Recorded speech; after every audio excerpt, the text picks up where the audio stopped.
عدالت کا از خود نوٹس لینا بھی غلط تھا۔ یہ ترمین اللہ صاحب نے ایک اہم بات کی، انہوں نے کہا کہ پچھلے اپریل میں، یعنی کہ وہ حوالہ دے رہے ہیں پچھلے سال اپریل کے مہینے میں جب عمران خان کے خلاف تحریک عدم اعتماد آئی تھی اور اس وقت از خود نوٹس جو لیا گیا تھا جس کے نتیجے میں عمران خان کی حکومت گری تھی، انہوں نے کہا کہ وہ نوٹس بھی غلط تھا۔ لیکن یہاں پر ایک چیز جو ہے وہ قابل غور ہے، انہوں نے اس چیز کا ذکر نہیں کیا، یہ تو انہوں نے کہہ دیا کہ وہ نوٹس لینا بھی غلط تھا، وہ سو موٹو بھی غلط تھا، لیکن سوال ایک یہ بھی بنتا ہے کہ اس وقت جسٹس اطہر من اللہ صاحب انتہائی محترم، ہم ان کی بہت عزت کرتے ہیں، وہ خود اس وقت اسلام آباد ہائی کورٹ کے چیف جسٹس تھے۔ انہوں نے رات 12 بجے عدالت کھولی، یہ اپنے گھر سے عدالت کی طرف آئے اور یہ عدالت لگا کر بیٹھے رہے، اس بارے میں انہوں نے نہیں بتایا کہ یہ غلط تھا یا نہیں تھا۔ اس کے بعد انہوں نے لکھا کہ سیاسی معاملات میں مداخلت نہیں کرنی چاہیے۔ تو سوال یہ پیدا ہوتا ہے کہ 9 اپریل کی رات کو 2022 9 اپریل کی رات کو عدالت میں آپ کیا کرنے آئے تھے محترم جج صاحب، جب ایک درخواست بالکل تیار پڑی ہوئی تھی کہ عمران خان نے جنرل باجوہ کو، اس وقت کے جو آرمی چیف تھے، ان کو عہدے سے ہٹا دیا ہے، تو اس فیصلے کو کالعدم قرار دیا جائے۔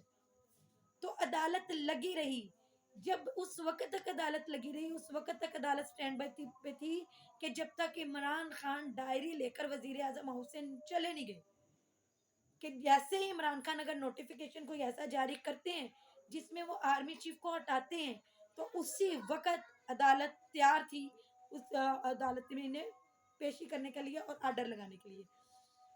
اور اس وقت کیا کیا خیال ہے، اس وقت کی جو کاروائی ہے وہ کیا تھا؟ اب یہ ایک عجیب سا معاملہ ہے کہ اس وقت تو ان ساری چیزوں کو اپریشیٹ کر رہے تھے یہی لوگ جو آج سپریم کورٹ کے فیصلے کے خلاف جا رہے ہیں۔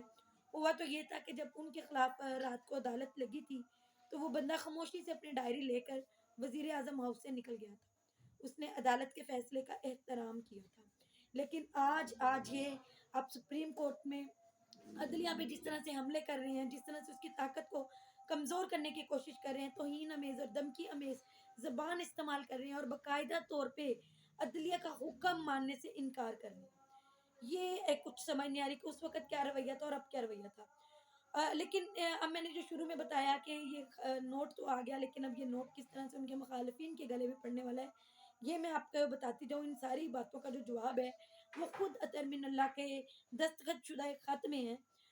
اس خط میں انہوں نے خود جواب دیا، ان کے سائن ہے نیچے، جس میں انہوں نے کہا ہے کہ نیا بینچ بنایا جائے، پرانا ختم ہو جائے، یعنی کہ نیا بینچ بنایا جائے، جو پرانا بینچ ہے اسے ختم کر دیا جائے، اور جس کے اوپر سب جج صاحبان یعنی کہ 9 کے 9 جج 27 فروری 2023 کی تاریخ کا یہ خط ہے۔ پہلے بینچ جو بنا تھا وہ 9 ججز کا بنا تھا، ان 9 ججز کے دستخط اس خط میں موجود ہیں، جس میں یہ کہا گیا کہ 4 ججز میں نام لیتی جاؤں ان کا، ایک تو جسٹس منصور علی شاہ، جسٹس یحییٰ فریدی، جسٹس جمال مندوخیل، جسٹس اطہر من اللہ۔ انہوں نے کہا کہ ہم تو الگ ہو رہے ہیں، ہم اس معاملے سے الگ ہو رہے ہیں اور ہم یہ معاملہ چیف جسٹس کو بھیج رہے ہیں تاکہ نیا بینچ بن سکے۔ اس کے بعد اس خط میں دستخط ہے باقاعدہ طور پر اطہر من اللہ صاحب کے، اس خط کے بعد پھر 5 رکنی نیا بینچ ریکانسٹیٹیوٹ کیا chief justice of Pakistan Umar Ata بدیال نے۔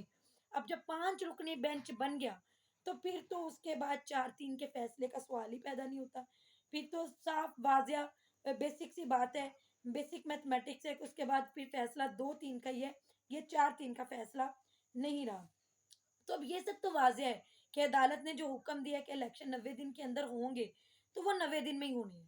ہاں لیکن اگر آپ غیر آئینی طریقے اپنانا چاہتے ہیں، غیر قانونی طریقے اپنانا چاہتے ہیں تو 100 طریقے ہیں، بلاول صاحب نے تو ان طریقوں کو باقاعدہ طور پہ بتایا بھی ہے، یا یہ طریقے آپ کے پاس کہ آپ آئین میں ترمیم کر لیں۔ آئین میں ترمیم آپ کر نہیں سکتے کیونکہ آپ کے پاس 2/3 اکثریت نہیں ہے، اور یہ جو آپ نے قرارداد پاس کی ہے سپریم کورٹ کے اس فیصلے کے خلاف، یہ قرارداد تو کسی کام کی نہیں۔ یہ قرارداد آرٹیکل کے جو آرٹیکل ہے ہمارے آئین کا آرٹیکل 68، اس کی وجہ سے کسی کام کی نہیں۔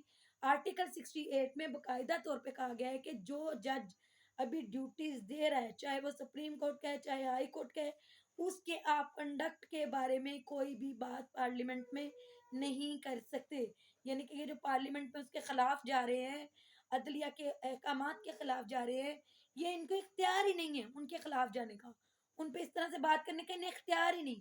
یہ تو ایون چیف جسٹس کے بارے میں بات کر رہے ہیں. آئین کا جو آرٹیکل 68 ہے وہ تو ایک جو سول جج ہوتے ہیں، جو کہ تحصیل لیول میں سول جج ہوتے ہیں، اس کے لیے بھی اجازت نہیں دیتا. تو اب یہ جو کیونکہ یہ قرارداد جو اس طرح ان کی خود ہی ٹھوس بیٹھ جانی ہے، اس کی کوئی حیثیت آئینی حیثیت نہیں ہے. اور جو ترمین اللہ کا نوٹ آیا ہے اس کا بھی جواب خط سے مل گیا ہے، جس سے یہ واضح ہو رہا ہے کہ یہ فیصلہ 2-3 کا ہے، یہ فیصلہ 4-3 کا نہیں ہے. کیونکہ جب نیا بینچ ہی 5 رکنی تھا تو پھر 4-3 کا فیصلہ کیسے ہو سکتا ہے. اس کے بعد مریم نواز نے کیا کیا ہے یہ میں آپ کو بتاتی ہوں. مریم نواز انتہائی سینئر عہدیدار چیف آرگنائزر نون لیگ کی، انہوں نے باقاعدہ طور پہ chief justice of Pakistan Umar Ata Bandial سے استعفے کا مطالبہ کر دیا ہے. انہوں نے کہا ہے کہ آپ کے اختیارات کے غلط استعمال کی وجہ سے سپریم کورٹ میں بغاوت کی صورتحال پیدا ہو گئی ہے. انہوں نے کہا ہے کہ عمران خان کی حمایت میں چیف جسٹس عمر عطا بندیال آئین و قانون کی خلاف ورزی کی ہے، اور نامور ججز نے چیف جسٹس کے طرز عمل اور رویہ پر سنگین الزامات عائد کر دیے ہیں. آج تک کسی کی چیف جسٹس کے کنڈکٹ پر اس طرح کے الزامات نہیں لگے. انہوں نے کہا کہ چیف جسٹس کا تحریک انصاف کی طرف جھکاؤ نمایاں ہے، چیف جسٹس کو استعفی دے دینا چاہیے. اور اس کے بعد ایک ٹرینڈ بھی ٹویٹر پہ چلایا جا رہا ہے، گو ہوم بندیال، یعنی کہ باقاعدہ طور پہ ایک طرف تو آپ دیکھیں کہ مریم نواز جو ہیں وہ چیف جسٹس پہ سنگین الزامات لگا کے ان کے خلاف پروپیگنڈا کیا جا رہا ہے، جبکہ دوسری طرف اگر آپ دیکھیں تو بالکل خاموشی ہے.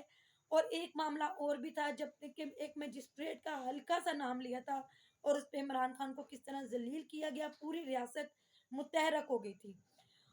اب پارلیمنٹ بھی یہ کہہ رہی ہے اور حکومت بھی یہ کہہ رہی ہے کہ ہم نے عدالت کا حکم نہیں ماننا. باقاعدہ طور پہ یہ کہہ رہے ہیں ایک طرف کہ ہم نے عدالت کا حکم ماننا ہی نہیں ہے، صاف کہہ رہے ہیں. دوسری طرف عدالت کا یہ حکم تھا کہ ایک بندے کو حاضر کیا جائے، تو اس بندے کو حاضر کرنے کے لیے زمان پارک میں جو خون کی ہولی کھیلی گئی اور پھر وہاں پر جو کچھ ہوا وہ بھی آپ سب کو پتہ ہے. اب میں آپ کو بتاتی رہوں کہ نمبر گیم کیا ہے. اس وقت سپریم کورٹ میں کیا حالات ہیں، کتنے ججز اس وقت چیف جسٹس کے ساتھ ہیں اور کتنے ججز ان کے خلاف ہیں. سپریم کورٹ میں ٹوٹل 17 ججز ہوتے ہیں، جن میں سے موجودہ ججز کی تعداد 15 ہے. ان میں سے جو 8 ججز ہیں وہ چیف جسٹس آف پاکستان کے حق میں فیصلہ دے چکے ہیں. 2 ججز نے ان کے خلاف فیصلہ دیا. 8 ججز نے حق میں دیا، 2 ججز نے ان کے خلاف. 10 ججز ہو گئے، باقی رہ گئے 5 ججز. یہ وہ 5 ججز ہیں جنہوں نے ابھی تک کیس سنا ہی نہیں. فرض کریں کہ اگر جب ان کے پاس کیس جاتا ہے اور وہ فیصلہ دیتے ہیں، اور فرض کر لیں کہ وہ بھی چیف جسٹس کے خلاف ہی فیصلہ دے دیتے ہیں، تو 5 ججز یہ ہیں جنہوں نے چیف جسٹس کے خلاف فیصلہ دیا، اور 2 ججز نے آلریڈی دیا ہے. یہ 7 ججز بنتے ہیں، اور جنہوں نے ان کے حق میں فیصلہ دیا وہ 8 ججز بنتے ہیں. پھر یہ 8-7 کا کھیل شروع ہو جائے گا، یعنی کہ پھر بھی اکثریت چیف جسٹس آف پاکستان کے ساتھ رہے گی. تو اس طرح سے 8-7 کی صورتحال بن جائے گی، اور 8 ججز جو ہیں وہ چیف جسٹس کے ساتھ ہوں گے، وہ جو فیصلہ دیں گے وہ چیف جسٹس کے حق میں دیں گے، اور 7 ججز جو ہیں وہ اقلیت میں تصور کیے جائیں گے. اور اس طرح سے کہا یہ بھی جا رہا ہے کہ شاید اسی وجہ سے عدلیہ کی طرف سے بھی خاموشی ہے، کہ انہیں پتہ ہے کہ ہم اپنی جگہ پہ اسٹرانگ ہیں، تو یہ جو کچھ بھی کر رہے ہیں اس کا انہیں کوئی خاص فائدہ ہونے والا نہیں ہے. اب تک کے لیے اتنا ہی. نیکسٹ ولاگ میں انشاءاللہ پھر ملاقات ہوگی. اللہ تعالیٰ آپ کو ایمان والی صحت والی زندگی عطا فرمائے. اللہ حافظ.